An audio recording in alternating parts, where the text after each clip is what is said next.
如果你以为中共最近忙着规划经济、谈 AI，只是要刺激经济搞创新，那你可能忽略了这背后藏着的另一层野心：南海军事扩张，甚至绕过台湾，直接对准菲律宾下手。你好，这里是希望世界要闻透视，我是王潇。4月30日上午，中共党魁习近平突然现身上海，主持召开一场声势浩大的“15+5”规划座谈会。这场会议不只关乎经济，还暗藏着对未来5年中国战略走向的关键部署。与会的不乏中共高层大员，包括中共国务院总理李强、中办主任蔡奇。来发言的也全是习派地方大员，中共内蒙古书记孙少成、上海市委书记陈吉宁、浙江省委书记王浩、湖北省委书记王忠林、广东省委书记黄坤明、四川省委书记王晓辉、甘肃省委书记胡昌生。习近平在会上强调，为了强国建设、民族复兴，规划“15+5”要一个领域一个领域定目标，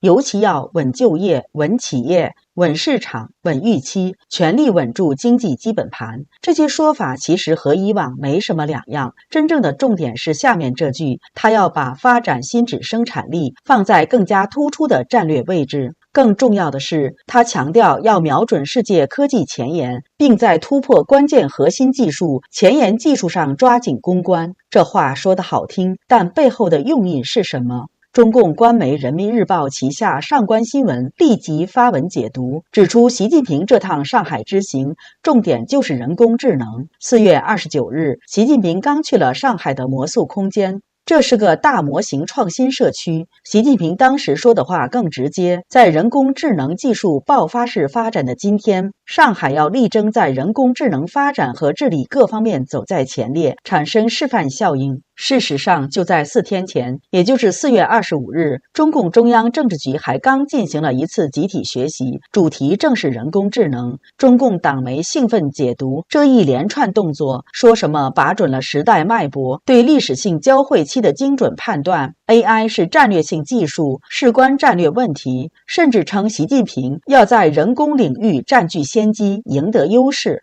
但是真相真的是这样吗？美国南卡罗来纳大学艾肯商学院教授谢田直接戳破泡沫。中共心智生产力已经被摧毁了，现在呢，他希望 AI 也能够来带动中国经济的发展，但这看来是做不成的，因为中共推出的一个 DeepSeek， 它这个大数据好像来自国家或社会的提供的一些数据，而中共的媒体网上到处都是谎言。那中国用 DeepSeek 做出来的大数据模型也是充满了谎言，这个已经被全世界认识到了。所以中共的在 AI 上的投资呢，现在看来呢，产生不了什么对世界真正有益的或被世界能够接受的成果。还有中共的 AI 的发展本身很快就会面临困境，因为美国政府在强力的限制英伟达向中共输送 AI 的芯片，没有的芯片也没有有效的有用的数据，中共 AI 实际上没什么发展。如果有一些地方发展的话呢，实际上这个 AI 可能会取代更多的中国的产业工人，让中国失业问题变得更加严重。习近平希望刺激经济，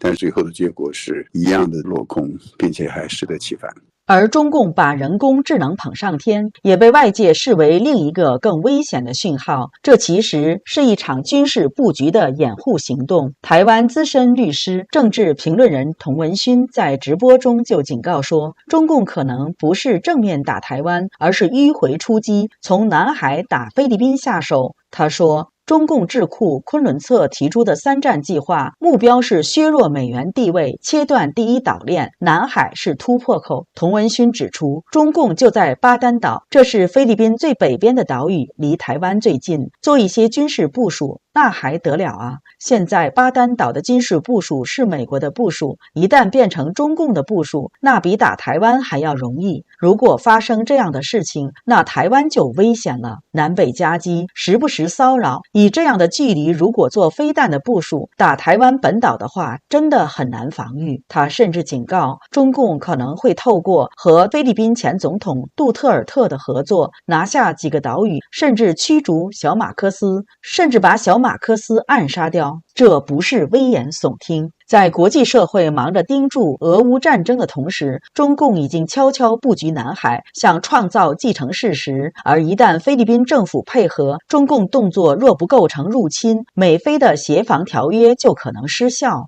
童文勋补充说，这条情报很可能来自川普的情资系统。他曾多次说自己跟普京关系好，而普京可能为了在乌克兰战场上换得好条件，把中共的军事意图交给川普作为筹码。但中共这边呢，经济搞得一团糟，习近平却还在军事扩张，一边大谈共同富裕，一边却搞得私营经济消失无踪。结果是什么？4月30日，习近平签发第46号主席令，通过民营经济促进法，试图挽回早被打残的民营部门。法规将于5月20日正式施行。然而网上留言却是一片嘲讽声。有网友表示，我们坚持3不原则，不理会、不支持、不配合。也有的说，这是民营经济搞垮法。还有说，这种新闻别发了，看着好恶心啊，也看不出啥信息。格伦表示，政府部门违法乱作为，竟然想通过出台新法律来解决。还有网友表示，真要公平竞争，先把阿里巴巴还给马云，把京都还给刘强东。韭菜蠢，有钱的精英脑子可不蠢，没有猪看见前面的猪被宰了，还会相信屠户的话。袁说，笑死个人，那个民营经济被谁搞死的？这就像杀人凶手来说，做人要善良一样可笑。还有说，又没肉吃了，那再忍忍，等养肥再说。历史的钟声真的响了吗？资深媒体人蔡慎坤转发中国学者赵晓的文章指出，美国副总统万斯在印度斋普尔的演讲像是一份时代宣告宣言。赵晓写道，全球经贸秩序正在重构，一个以信任、制度、兼容与国家实力为基础的新体系已然浮现在地平线上。万斯准确传达了川普政府对21世纪新秩序的战略构想。万斯提出5个论点，最后一点则是针对中共。